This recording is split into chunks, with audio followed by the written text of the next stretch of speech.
안녕하세요. 한수원 구독자 여러분, 반갑습니다.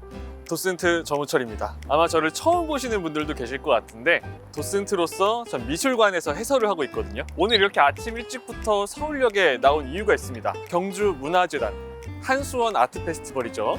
경주예술연당에서 좋은 전시가 열리고 있어요. 초현실주의 100년의 환상입니다. 그래서 빨리 소개해드리고 싶은 마음에 이렇게 일찍 나와 있거든요. 한번 저와 함께 초현실주의 전시 그리고 경주에 대해서 조금 더 알아보는 시간 가지고 미술도 보시면 좋을 것 같아요. 함께 이동해 보도록 할게요.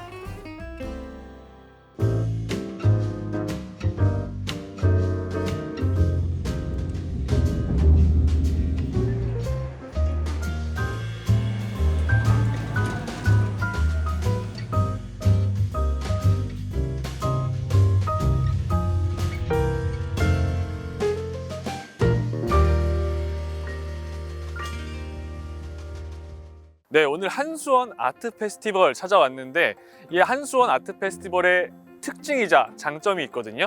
비교적 문화 콘텐츠가 줄어드는 비수기 시즌에 연초에 장기간 전시를 연다는 거예요. 그래서 전시를 좋아하는 분들에게는 메리트 있지 않나 생각을 해봅니다. 거기다가 경주잖아요. 경주가 어떤 곳이에요? 신라의 수도, 벽이 없는 박물관이다.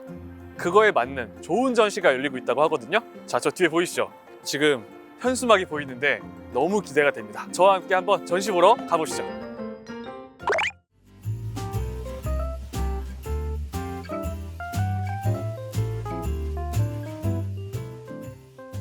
네, 이렇게 초현실주의 100년의 환상 전시에 왔는데 제 뒤에 대표작도 하나 보이시죠? 그리고 아무래도 여러분이 한 번쯤 들어봤을 이름들이 조금 있을 것 같아요. 너무 어려운 화가 말고 뭐 살바도르 달리나 르네 마그리트나 최근에 또 핫했던 작가가 한 명 있거든요. 그 알베르토 자코메티라고 걷는 남자로 굉장히 유명한 조각가거든요. 이 전시가 2024년에 오픈을 했는데 사실 초현실주의자들에게는 굉장히 중요한 해예요. 왜냐하면 1924년에 초현실주의 선언이 있었거든요. 한마디로 딱 100년이 지났습니다. 100년이 지난 그 기념으로 열린 전시라고 생각하셔도 좋은데 사실은 여러분 초현실주의가 제가 좀 냉정히 얘기하면 어려워요. 어려운 미술이 맞아요. 하지만 그 뒷배경을 알게 되면 훨씬 더 편안하게 볼 수 있지 않을까라고 생각을 해보면서 저도 지금 놀러 왔잖아요. 편안하게 여러분과 함께 관람하도록 하겠습니다.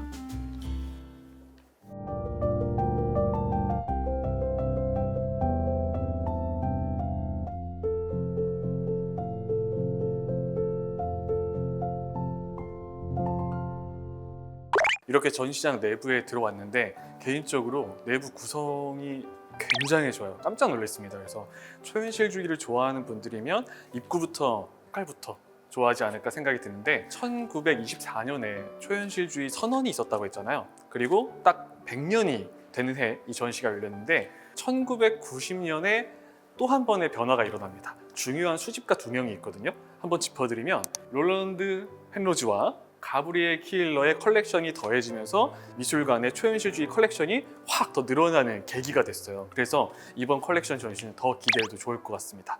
옆으로 한번 가볼까요? 초현실주의 100년의 환상. 자, 이 전시를 살짝 둘러보니까 포인트가 뭐냐면 초현실주의 작품들만 모아놓은 게 아니라 초현실주의 선언이 어떻게 일어났고 어떻게 변화해 갔는지 그들이 뭘 하려고 하는지가 정확하게 나와 있어요. 그래서 어렵지 않게 보실 수 있을 것 같습니다. 이제부터 본격적으로 작품이 등장합니다. 제가 개인적으로 하나 짚어드릴 게 뭐냐면 우리 앞에서는 계속 초현실주의만 얘기했잖아요. 근데 초현실주의 그 전에 다다라는 게 있었어요. 이 다다라는 걸 좀 이해해야 되거든요. 다다이즘이라고도 하는데 원래 다다라는 게 프랑스 용어에서는요 그 어린아이들이 타고 노는 목마 있죠. 그 목마를 상징하는 거고요.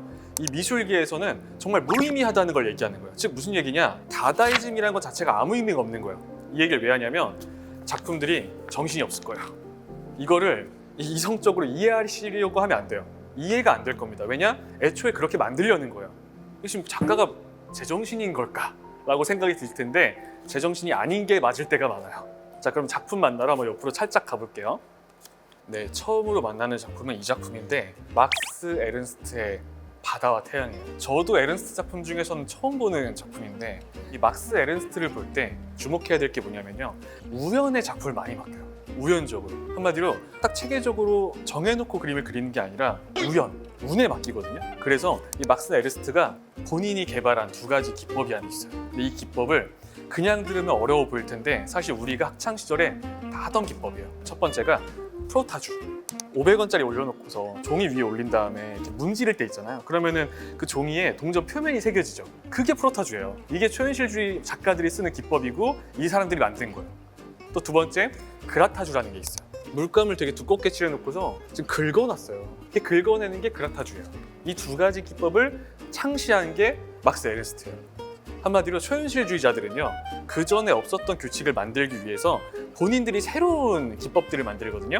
우리가 학창 시절에 하던 것들이 사실은 이 초현실주의자들이 하던 거였다는 거. 그래서 의외로 이 사람들이 하는 거 들어보면요, 우리가 다 하고 있었던 것들이다 라고 생각하시면 돼요. 처음 봤을 때는 약간 애매하고 뭔지 모르겠는데 가만히 보고 있으면은 상상이 되는 거죠.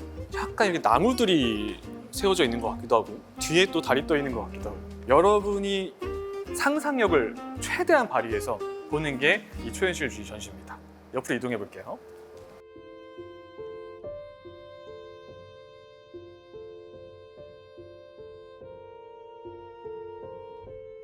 드디어 제가 보고 싶었던 작품이 나왔어요. 르네 마그리트의 불길한 날씨. 근데 제목만 봐서는 뭔가 막 먹구름이 껴있을 것 같고 그런데, 근데 우리는 여러분 그 고정관념이란 게 있잖아요. 제목부터 딱 봤을 때 불길한 날씨, 바다가 보이면 상상되는 게 있는데 그 상상을 완전히 깨버리는 거예요. 위에 뭐가 있어요? 이 튜바란 악기가 지금 여기서는 남성의 성기를 상징한다고, 그 여성의 신체가 있고 뭔가 에로틱하지 않나요? 제가 왜 에로틱할까 보니까 달리가 스페인 카다케스에서 지냈는데 그 카다케스의 저택에서 달리와 함께 있을 때 그린 작품으로 알려져 있더라고요. 이 여성의 신체는 그 달리의 영향을 받은 것 같아요. 제가 볼 때 마그리트를 볼 때는 이 기법만 기억하시면 돼요. 데페이즈망. 근데 이걸 번역하면 낯설게 하기예요. 뭐가 나오면 앞에 뭐가 있을 거라고 생각을 해요, 먼저.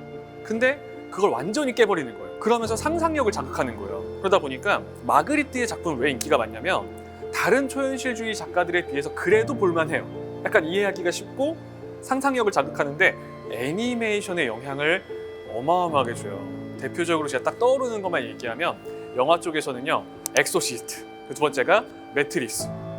일본 애니메이션 중에 마그리트의 영향을 그대로 가져간 게 있어요. 혹시 PD님 뭐 생각나시는 거 있으세요? 하울의 움직이는 성.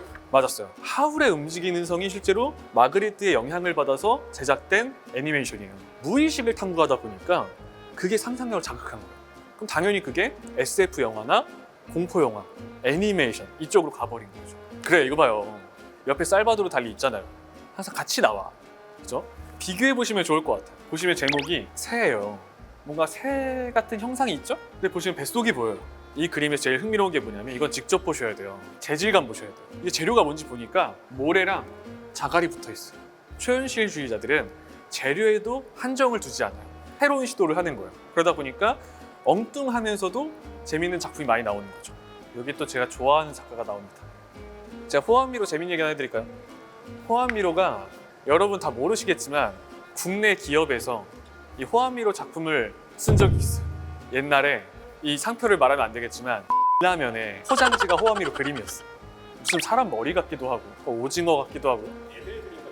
정확하게 보신 게 초현실주의 화가들 중에서 가장 동심이 느껴지는 화가가 호암미로예요. 모성이라는 작품인데 이거는 근데 관람객분들이 되게 어려워할 것 같아요. 호암미로는 오해하시면 안 되는 게 여러분, 초기작을 보잖아요. 정말 잘 그리는 사람이 오히려 초기작으로 가면은 디테일의 끝이었어요. 초현실주의와 추상화가 만난 거예요. 이집트 상형 문자 같은 거 볼 때 사람 모양도 졸라맨처럼 그리잖아요. 모든 대상을 그렇게 극도로 단순화시켜서 그림을 그리는 거예요. 그게 호암미로예요. 전쟁을 한 번 겪어도 힘든데 양차 대전을 다 겪었다고 생각해 보세요. 제정신이 아니겠죠. 제정신이 아닌 거예요. 그래서 이 사람들은 이성을 찾을 수가 없었던 거예요. 그러다 보니까 또 하나 흥미로운 기법을 쓴 게 뭐냐면 이성을 내려놔야 되잖아요. 자동기술법이라는 걸 써요. 미술 용어로는 오토마티즘이라고도 하는데 의식을 내려놓고 그림을 그린다. 어떻게 해야 될까요, 여러분? 의식을 내려놓기 위해서 며칠 동안 잠을 안 자요. 밥을 안 먹어요. 굶었답니다. 계속 얘기하고 있는 게 의식을 내려놓고 그렸다고 했잖아요. 여기 있는 사람들, 촬영팀들도 다 이 자동기술법을 쓴 적이 있어요. 필기하고 있는데 잠이 솔솔 와요. 근데 딱 깨보면 어떻게 돼 있어요? 내 의식과는 전혀 다른 게 노트에 써져 있죠. 그게 자동기술법이에요. 그림이 어려워 보여서 그렇지 이 사람들이 쓰고 있는 거는 우리 일상생활에서도 하고 있는 거예요. 우리는 사실은 여러분도 모르는 사이에 초현실주의자가 된 적이 있습니다. 딱 봐도 알베르토 자코메티의 조각품인 것 같아요. 제가 생각했던 것보다 더 기괴해요. 먼저 이미지로 많이 봤었는데 이렇게 입체로 보니까 확 보이는 게 뭐냐면 사마귀 같기도 하고, 그리고 잘 보시면 이 위에 여성의 가슴인지 엉덩이인지가 있거든요. 암컷 사마귀가 교미를 마치고 수컷 사마귀를 잡아먹거든요. 딱 그런 뭔가 성적인 느낌이 있는데 공포가 느껴져요. 제 자코메티에 대해 중요한 거 하나 짚어드릴게요. 그러니까 인간에 대한 내면에 대한 공포가 있었던 사람이에요. 성적인 것까지. 그리고 이 과정을 거쳐서 2차 세계대전이 일어난 이후부터는 빼빼 마른 인간들을 만들어요. 그래서 걷는 남자라는 약간 나무막대기보다 얇은 그 조각들이 있거든요. 그래서 그런 인간의 공포, 내면, 성적인 욕망들, 이런 것들이 다 겹쳐진 조각이다라고 생각하시면 될 것 같아요. 이 초현실주의자들은 프로이트의 꿈의 해석, 무의식을 탐구하는 데 많이 사용했어요. 어떻게 보면 우리의 악몽 속에 나오는 느낌이라고 생각하시면 돼요. 저 개인적으로 이 작품 너무 좋아요. 제목도 멋있어. 세기의 전설. 세기의 전설인데 어마어마한 돌의자가 있어. 여기 원래 사람이 앉아있어야 될 것 같은데 또 작은 의자가 앉아있어요.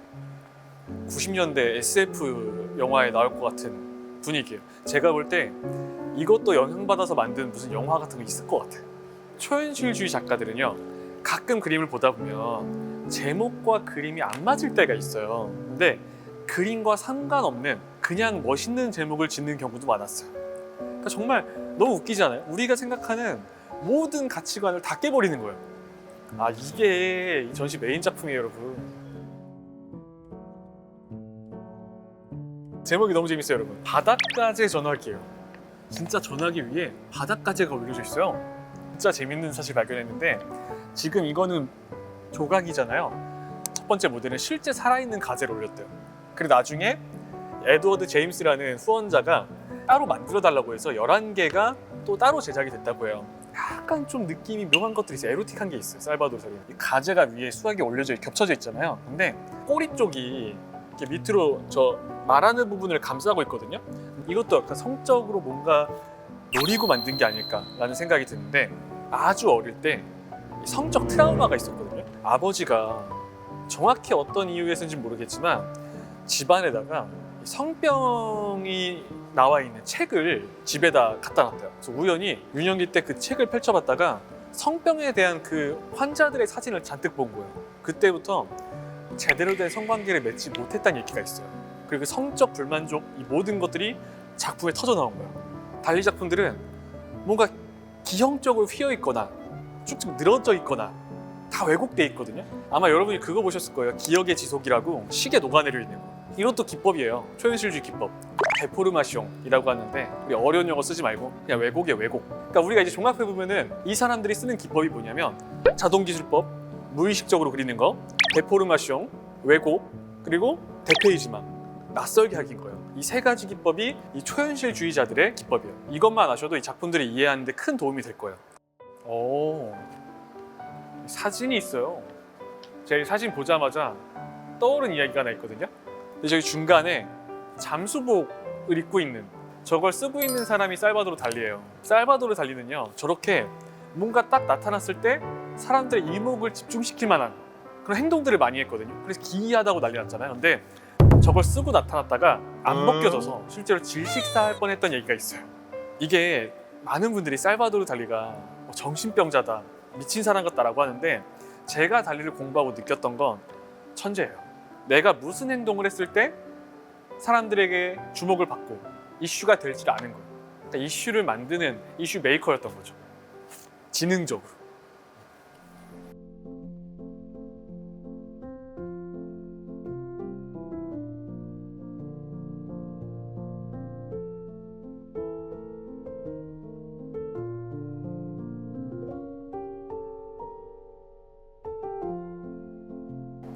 여기 굉장히 중요한 말이 있습니다. 레스토랑에서 구운 바닷가재를 주문하면 왜 구운 전화기를 내오는 일이 단 한 번도 없는지 이해할 수 없다.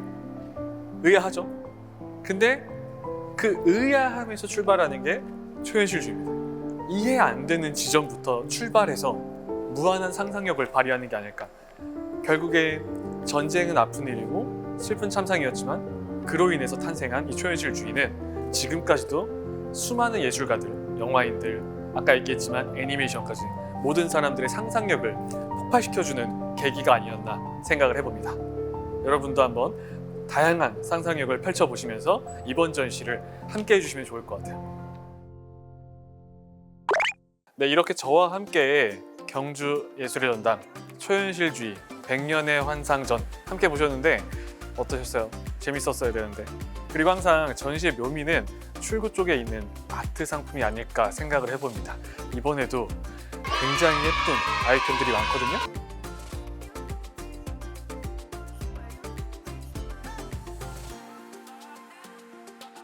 전시의 상징인 아트 포스터 빼놓을 수 없죠. 제 개인적인 픽은 막스 에른스트의 작품, 그리고 호아미로의 모성이라는 작품이에요. 오늘 같이 만나봤죠? 제가 이걸 보여드리는 이유가 있죠. 이벤트에 참여해 주시면 제가 여기다 사인을 해서 사인본으로 추첨을 통해서 선물을 보내드릴 예정입니다. 많은 참여 부탁드리겠습니다.